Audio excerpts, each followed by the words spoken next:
but there's no love lost there.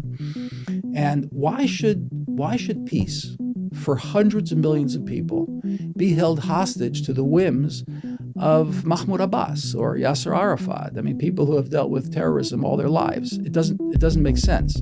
People who still to this day can't condemn October 7th and the activities of Hamas. So there's no reason why we can't move ahead. Ambassador Leiter, thank you so much for taking the time to speak with the Daily Signal today. Welcome. Thank you for having me. Well, it's a real privilege. I was really fascinated. We were talking a little bit about it earlier, but fascinated to learn that you were actually born in Scranton, Pennsylvania, of all places. Scranton, Pennsylvania. My bank is still on Joe Biden Boulevard. Don't hold it against me. Right? We'll try. We'll try not to. How old were you when you moved to Israel? I was 18. You were 18? Yeah. Okay. I had completed high school studies at 16. I went to rabbinical seminary when I was 17, studied for 2 years, and then said, my future's in Israel. Wow. And how long then were you in Israel before you were in Israel until becoming the ambassador? Oh, yeah. Okay. Yeah. I've been there for 47 years. I've traveled the world. I've spent time in South America advising governments. I've done some work in Africa, a lot of work in the Gulf, where President Trump is now visiting. Spent a lot of time in UAE in think tank capacity. But I've always lived in Israel since I moved at the age of 18. Wonderful, wonderful. I recently had the privilege of traveling just a couple of weeks ago to Israel and got to meet with your counterpart, Ambassador Huckabee, and he stressed... Counterpart and good friend. Wonderful. Well... Great man. He is indeed. And you both have difficult jobs that you're navigating in a very intense time, obviously. In the Middle East. I spoke to him on Friday to congratulate him on a wonderful press conference he gave on the issue of humanitarian aid to Gaza. And I shared with him, he asked me for a piece of advice because I've been at it just a bit longer than he is. And I said, look, the best advice that I got was to put on my seatbelt. And I haven't taken it off since I landed here at the end of January. Washington under President Trump is quite the roller coaster. There's never a dull moment. And Jerusalem is always a roller coaster. It's the eye of the world. It's the eye of the storm. So Mike is there in the middle of it, and he'll do wonderful things for the United States, for the Judeo-Christian ethic, and for our futures. Absolutely. Well, something that he has stressed and that I know is important to you as well, and that you speak about, is just how critical that U.S.-Israeli relationship is. And maybe let's start there, just talking about kind of where we stand today, how important this partnership has always been between our two countries, but especially right now. Yeah. Well, right now, let me try to couch this in historical and philosophical terms. We are emerging from an age of postmodernism, which basically said no to belief, no to science. There's nothing really that matters. There's no objective truth. There's no objective morality. And Israel is a battle against that notion. I think the Judeo-Christian morality is a battle against that notion. Yes, there is such a thing as objective truth. There is such a thing as objective good and evil. And our fight against Hamas and the Iranian proxies is exactly the fight for that. For, yes, there is something called evil. We are fighting that evil, and we are representing an objective truth, an objective good. So it is very, very pivotal at this time. You know, the Middle East was moving towards accommodation with the notion of the Jewish people returning to their homeland in the fulfillment the vision of Isaiah and the prophets. And that means that there is a meta-narrative of history that works. You know, postmodernism came and said there's no such thing as meta-narratives. So they kind of poo-pooed everything that brought an answer to the human condition. You know, they threw out all the isms and all the theologies. And here you've got a meta-narrative where 2,500 years people have believed in this idea of a promising future for humanity, of a messianic age, right? And here the Jewish people have come back to the place where the prophets roamed and made that statement. So there is a meta-narrative that seems to be echoing some truth. And the battle against that is the battle that's represented by Iran and its proxies. So our fight against that is at a very, very pivotal time, and it has not to do just with our security, but really with the security of Western ideas and its Judeo-Christian foundations. In regards to Iran, we're seeing President Trump continue to say he wants a deal with Iran regarding their nuclear program and ensuring that they don't have a nuclear weapon. Both Trump and Prime Minister Netanyahu have been very clear Iran cannot be allowed to have a nuclear weapon. How are these talks between the U.S. and Iran regarding their nuclear program? How are you viewing those? Is it possible for the U.S. and Iran, in your view, to reach an agreement where Iran, for one, follows that agreement, doesn't break it, and agrees to not continue to seek a nuclear weapon? Well, Virginia, there's so much to unpack in your question. I mean, obviously, you've read broadly on the issue, and you're able to pack into a question so many important issues. There's a lot of confusion about Iran and nuclear power. Okay, you don't need nuclear enrichment. You don't need fissile material for a civilian nuclear energy program. You just don't need it. There's 57 countries in the world who have civilian nuclear energy, who don't have enrichment capabilities. There are no countries that have enrichment capabilities that don't have the bomb. Yep. So if they're insisting on enrichment capabilities, it's very clear what they want. And we know, I mean, look, our intel's pretty good. We know exactly where they're going. We know exactly where they're heading. When you enrich to 60%, it's a sprint to 90%, which is weapons grade uranium. It's just a sprint. The big contest is going from 0 to 3.5%. That's what takes the longest. Okay. They've done that a long time ago, right? So what we insist on, and for us, this is existential. Okay, this is existential. They call us the one country, the one bomb country, and Israel's a tiny country. It's true. One bomb and we're gone. It's the size of New Jersey. We always say it's the size of New Jersey, but actually, New Jersey's round. It's kind of like a hamburger, But Israel's like a hot dog. It's just very long, very narrow, very narrow. People don't understand just how narrow it is. I drove this morning to you from one side of Washington to the other. It must have been more than 9 miles, which was the entire width of Israel prior to 1967. And with Judea and Samaria, right, expanded Israel, Greater Israel, as they like to call it, it's 40 miles wide. That's the entire width of the state of Israel. So a very tiny country.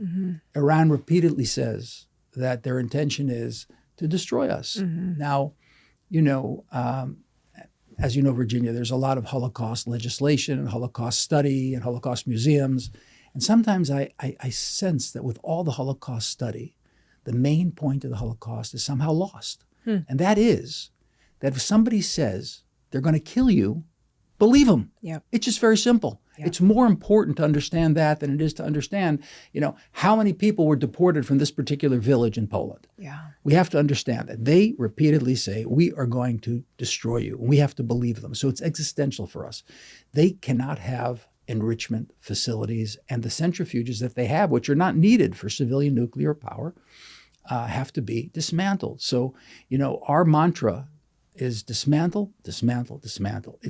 And if you're going to reach a deal to do that, which is fine, if we can do it in an agreement, full dismantlement is to distrust but verify. Yep. Okay, and we're not trusting and verifying because these guys, they're fantastic at lying. Okay, they just lie. They sell Persian carpets in the shuk, and they do it very well. And it's important to emphasize. This is the government of Tehran. We're not talking about the people of Iran. The people of Iran are peace-loving people, and they want to integrate into the West. I think the president touched on that when he talked about a glorified future for Iran. He's talking about the people. They want that. When our Prime Minister Netanyahu sends videos on Fridays to the people of Iran, they're circulated in the tens of millions. Wow. They love it. They translate it into Farsi, and it's circulated in Iran, and they love Netanyahu. All right. If he took a survey in Tehran, he'd come out way ahead of the mullahs. They are. The prime minister always says they're the second most Americanized country and supportive of the West after Israel. in the Middle East. Interesting. Very interesting, right? Yeah. So if we were to remove this nuclear threat, this nuclear weapon threat by Iran, by the government of Iran, the people would prosper. I think the president's vision for a prosperous Iran is brilliant, but it has to come after full dismantlement. If there's not full dismantlement, we're going to be threatened. Europe's going to be threatened. You're going to be threatened here in the United States, and the people of Iran will continue to suffer. Yeah. The Abraham Accords, I think, play a really big role in this conversation because I think what other Middle Eastern countries are doing, Iran is, of course, watching very, very closely. We've seen with this past week and Trump's trip to the Middle East, him calling on additional countries being added to the Abraham Accords, including being very specific that he wants Saudi Arabia to join in their own timing, he said. Your thoughts on this? What countries would you like to see added next to the Abraham Accords, joining those Abraham Accords? There's actually only one country I wouldn't want to see join the Abraham Accords. I'd like to see everyone join, except not Iran under this regime, okay? That's not relevant for them to be part of it. And I have grave reservations about Qatar, okay? Because on the one hand, they're supporting all sorts of good things, and on the other hand, they're supporting all kinds of evil things like Hamas. They're great at supporting the fire department and the arsonists at the same time. So we have reservations, deep reservations about Qatar. But everybody else is welcome to join the Abraham Accords, should join the Abraham Accords. I mean, this has been sustained since 2019. We have a wonderful relationship. You take the UAE, for example. I spent a lot of time in the Emirates. And I felt safer in Abu Dhabi and Dubai, with the kippah on my head, identifying as a Jew openly, than I do in many European towns. Really? Yeah. Oh, that's fascinating. It's Why wonderful. is that, do you think? Well, there's an atmosphere of tolerance and acceptance and moderation that they've worked on. There's a wonderful minister in the government who's written a book about the Muslim Brotherhood. His name is Jamal al-Suwaidi. And he writes a book describing how UAE dealt with the Muslim Brotherhood in weeding them out of government and seeing to it they don't have positions of power or in education. It really began there with education. He took those extremist teachers out of the system that were really poisoning the minds of kids, took them out of the system and deprogrammed all of this extremism that was spreading throughout the Middle East. And that was a real Arab Spring in UAE. And they've just created an island of toleration, cooperation. We talked about doing all sorts of things, for example, in Africa, to raise the Human Development Index, using development in Israeli technologies, advancement, innovation, using the financial resources of the Gulf, working together to improve the human resources and the Human Development Index in countries suffering in Africa. There's all sorts of things that we can do together. So in terms of the Abraham Accords, they have proven that the Palestinian issue should not be, cutting off our nose to spite our face. Well, we're not going to make peace. We're not going to move ahead because we have this issue with the Palestinians. By the way, Saudi Arabia, and I sat with many Saudi Arabians. They won't say this publicly, but I sat with many Saudis and think tanks over drinks. Good conversation. Coca-Cola, Yeah, Coca-Cola, and Sprite and ginger ale. And there's no love lost there for the Palestinians. There's a lot of lip service. There's a lot of political correctness that has to be stated, but there's no love lost there.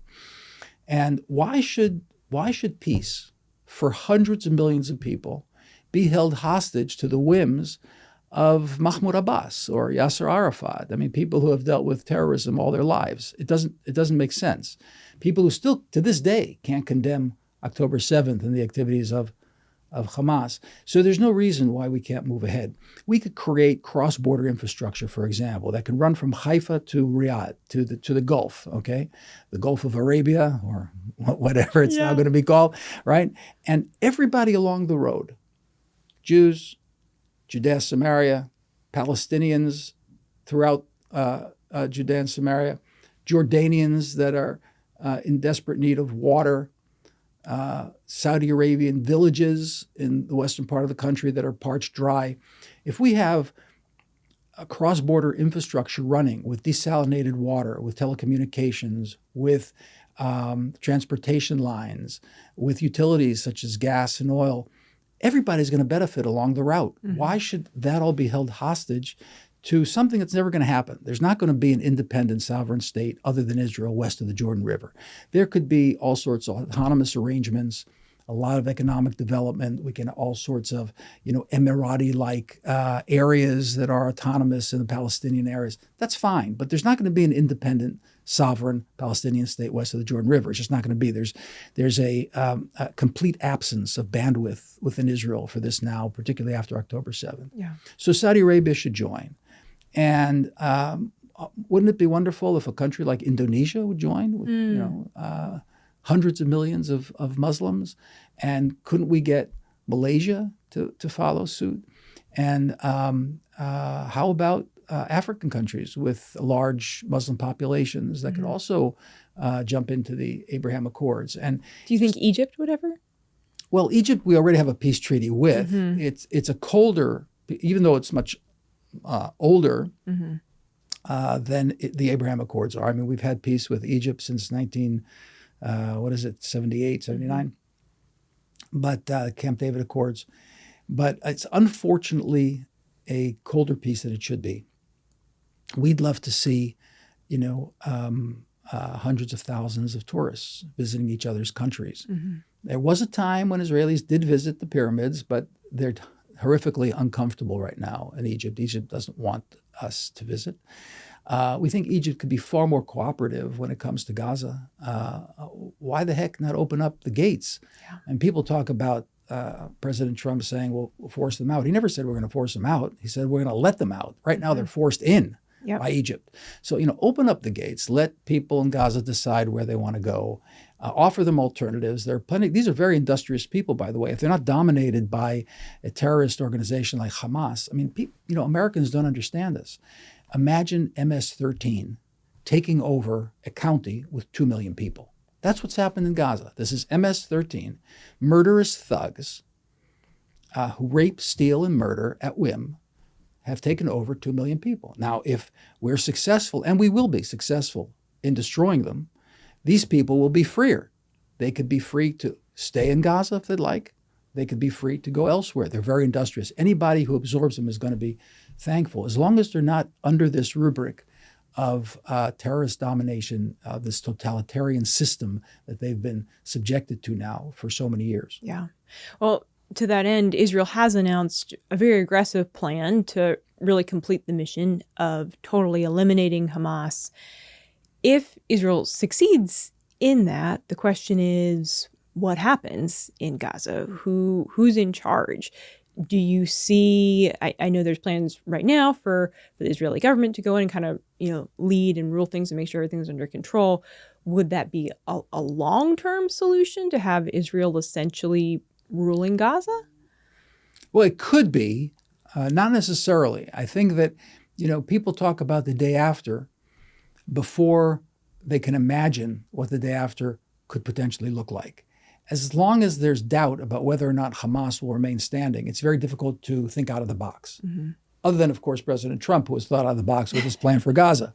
I'll get to that in a moment. Sure. The government decided on really 3 things right at the outbreak of the war, on October 8th. Number 1, Hamas would be destroyed.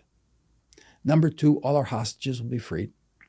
And number 3, Gaza can never become another Hamastan. It can never become an area which can launch that kind of attack on Israel as we saw on October 7th. If you want, let's say it this way, Gaza will be free, okay? And there's no Israeli occupation in Gaza prior to October 7th. We left, lock, stock, and barrel. Everybody, pressured us and said, get out, end the occupation. Even though it's not occupied, it's disputed territory, not occupied territory, but we left. We pulled up our Jewish communities there. We tore 10,000 people from their homes, all for the sake of peace. And what we got was Hamas, and we got October 7th. So those 3 goals have to be accomplished. Destroying Hamas, freeing our hostages and ensuring that Gaza will never become again a launch pad for a massacre against the Jewish people. Now, once that's accomplished, the first two, the release of our hostages, all of them, and the destruction of Hamas, there will be so many opportunities that can open up, okay? It could be the Riviera of the Middle East, as President Trump has said. He's also said that, it could be owned by the United States and run by the United States together with his partners. I mean, look, he just brought in, hundreds of billions of dollars of investment by Saudi Arabia, Qatar, and UAE. And, Qatar has put so much money into building tunnels for terror purposes in Gaza. Now let's get Qatar to put in money to build it, not for terror purposes, but, this time they'll be on the side of the firefighters, not the arsonists, okay? So they could do that. They could be there. And we could imagine this happening. And in the interim, there could be a period of time when the Gazans themselves, as this is being rebuilt and as the planning for management is underway, where the Gazans could live elsewhere and be industrious and productive members of society in those countries who need laborers, who need people. There are many countries like that. So we just have to be able to think differently, think out of the box. Stop using Gaza. This is a thing that Egypt could come around to doing. Stop using Gaza. Stop using the Palestinians as a kind of whipping boy against Israel. This has been the refrain for so many countries for so long. Anything Israel does is wrong. Anything Israel does is immoral. Anything Israel does is politically incorrect. Just stop it. Just calm down. Let's think about what the best thing to do is. And the first thing would be for Egypt to open up the gates and say, wherever you guys want to go, go. By the way, today, as we're speaking, as I was driving into your driveway, Virginia, I got a message of 300 Gazans who chose to leave through the services of Israel's armed forces. Wow. And asked to go elsewhere, and they were serviced by us. But it's a trickle. There are literally hundreds of thousands who have voiced a real interest in leaving. We just have to facilitate that. Yeah, they need a path out. Critical. You mentioned, of course, the hostages. That's something that's on everyone's mind, I think, around the world. Is there are still 58, some alive, at least 20 still alive.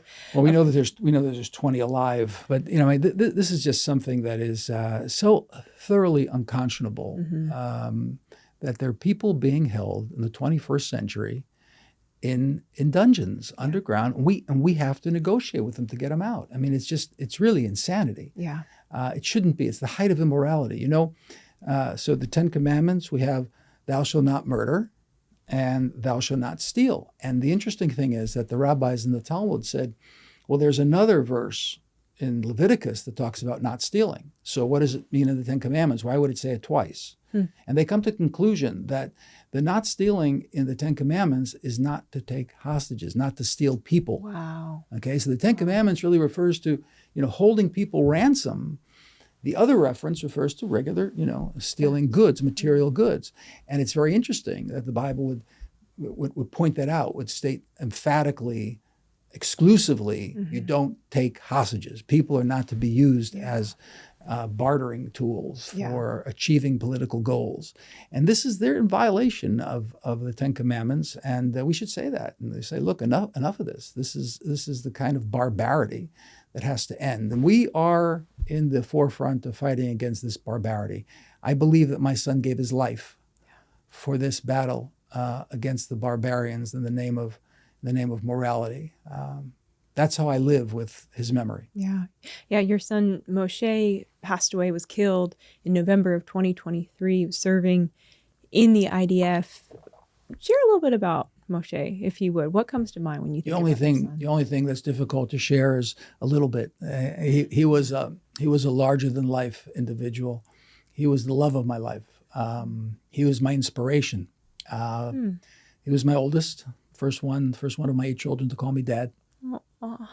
And he was a very unusual individual. He spent 15 years in special ops. Wow. And most of his operations are still classified. Wow. One of the highlights of his service is when he trained with Delta Force here in Fort Bragg. And he had wonderful experiences together with the American Armed Forces. At the age of 33, after 15 years, he was in line to become commander of Air Force Special Ops. It's the equivalent of our Delta Force. Okay. And he was sent in the interim to secure Israeli doctors who were sent to the Philippines in 2014 at the earthquake. And he came back from that experience, and he said, "Dad, I'm going to med school." I said, "Just a second. You're in line to become commander of the special ops." And he said, "Listen, I spent 15 years, chasing down bad guys. Mm-hmm. In the Philippines, I saw doctors take people out of rubble where they were buried for 6 and 7 days without food and barely without oxygen. I saw them come back to life. Wow. I saw our doctors from Israel bringing these people back to life." He said, "When you see that experience, it's life transforming." He says, "I want to be with them." Wow. That's where I'm throwing my lot in with the medical field. So at the age of 33, went back to school and got himself into med school and struggled for 6 years. And in August of 2023, he received his white jacket, graduated, and on October 8th, he was supposed to start the rounds in the hospital in a kind of internship residency. And he was tapped by the general of the Southern Command to lead the first company. He was already battalion commander because in reserve duty, which he would do 80, 90 days of reserve duty a year in med school, he also went to battalion commander's course, which he completed. It's a 2-year course in reserves. And he could have gone in as a battalion commander to Gaza. But he told the general in command, he said, "Look, I've got my company team here that I've worked with for 5 years in reserves. And I'm going to go in at as the lead company." So, division goes in like in a pyramid, and then the lead company is at the top of the very tip. So he led the forces basically. It's a large division. It's commandos and reserves, 551. He led them into northern Gaza and fought for 2 weeks, led all the battles, the initial battles, and very, very successful. On Friday afternoon, I understand now it was exactly 3:21 in the afternoon, he went into, his assignment was to find a tunnel shaft where the Hamas terrorists were keeping hostages and missiles to fire into our cities. And the intel said that it was in a mosque, the main mosque in this town called Beit Hanun. And he scoured the mosque and didn't find it, but he was determined, if the intel said there was a shaft there, to find the tunnel. And he began to enter on foot into the surrounding buildings. And in the second building, in the inner room, he found the shaft. And as soon as he found the shaft, he announced on the wireless, I've found the tunnel, Shabbat Shalom, which means have a pleasant Sabbath, a peaceful Sabbath. And as soon as he said Sabbath, the terrorists who had followed him in a hidden camera set off a massive explosion. And he was killed together with 3 of his soldiers in that room. On the other side of the wall, 5 of his command team had their legs blown off. 3 lost 1 leg and 2 lost both of their legs. But thank God they survived and they're functioning now. So he was a great inspiration to me. And the truth of the matter is that it's because of him that I took this position as ambassador to Washington, because when the prime minister called me over the past few years and asked me to take different positions, and I said no, because I didn't want to go back into political public life, I needed just to think about 30 seconds. Yeah. And I knew what my son would say. He'd say, "Get off your butt, Dad, and do this for me." Yeah. So I'm doing it for him. I've got to live for him as well now. Yeah. For him, for the life that was cut short. Yeah. And for his children as well, my 6 grandchildren that he left, 6 beautiful kids. Yeah. Really for the future of our country. Wow. When you think about your son, when you think about your grandchildren, and you think about the work that you're doing on behalf of Israel here in the United States, what do you want your legacy to be at the end of your tenure as ambassador? Well, first, that I heard the daily signal. It's not necessarily this show, Virginia, but you get a signal. I get a signal every day whenever I feel that I don't have the strength it's a roller coaster. Washington is really a roller coaster right now. It is. It always is, but I think that under President Trump, it's become even more of a roller coaster. I mean that in a good way, but it's a challenging way. And no 2 days are the same. And I think my legacy will be that I stayed on the roller coaster, and I brought it to a safe destination. That everybody gets off the roller coaster feeling a little bit riled, but safe and sound and secure. We're in a historical period which is incredibly volatile, where sometimes the bad guys win. The good guys don't always win, and a lot has to do with whether or not we choose to rise to the occasion.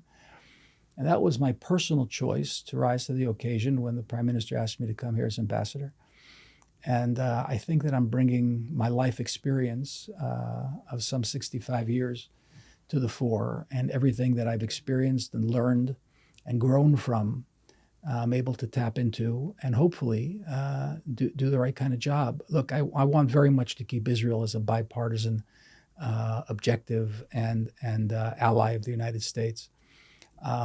It's difficult in the bipartisan atmosphere that exists here, but I really want to embrace everyone to understand what Israel means.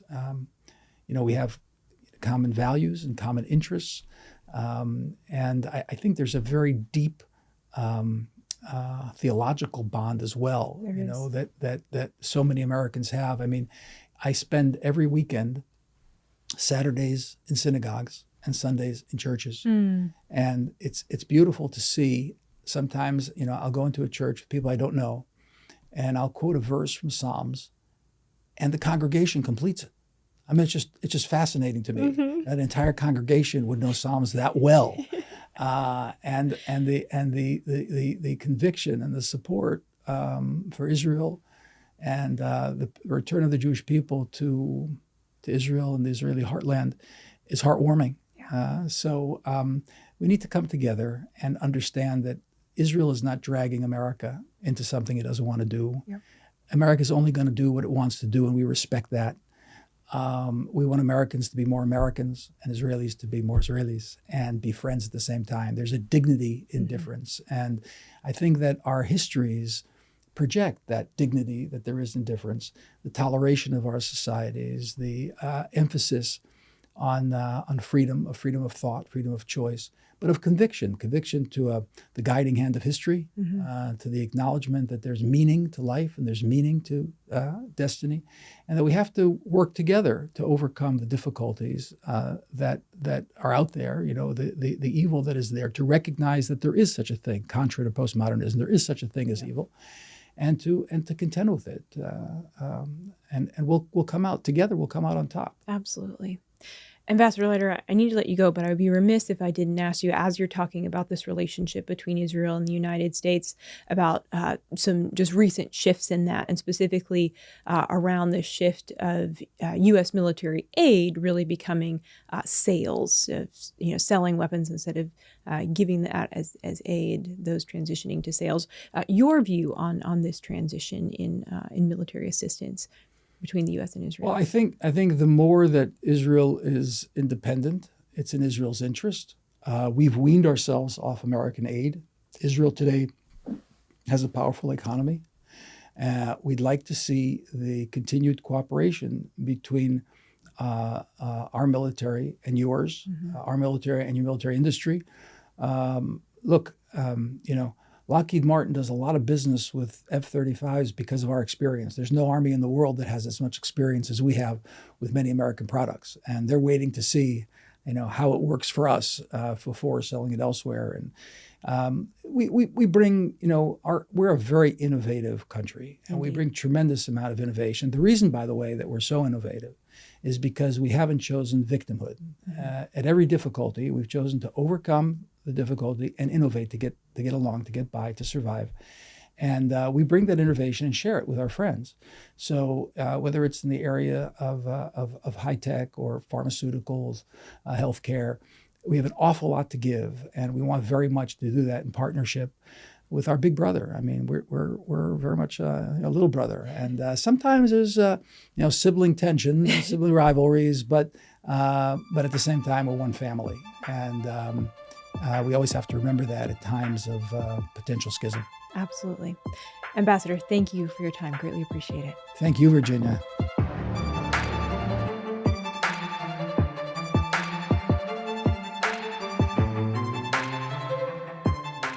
Subscribe to get the news the legacy media won't tell you and only the Daily Signal can bring to you.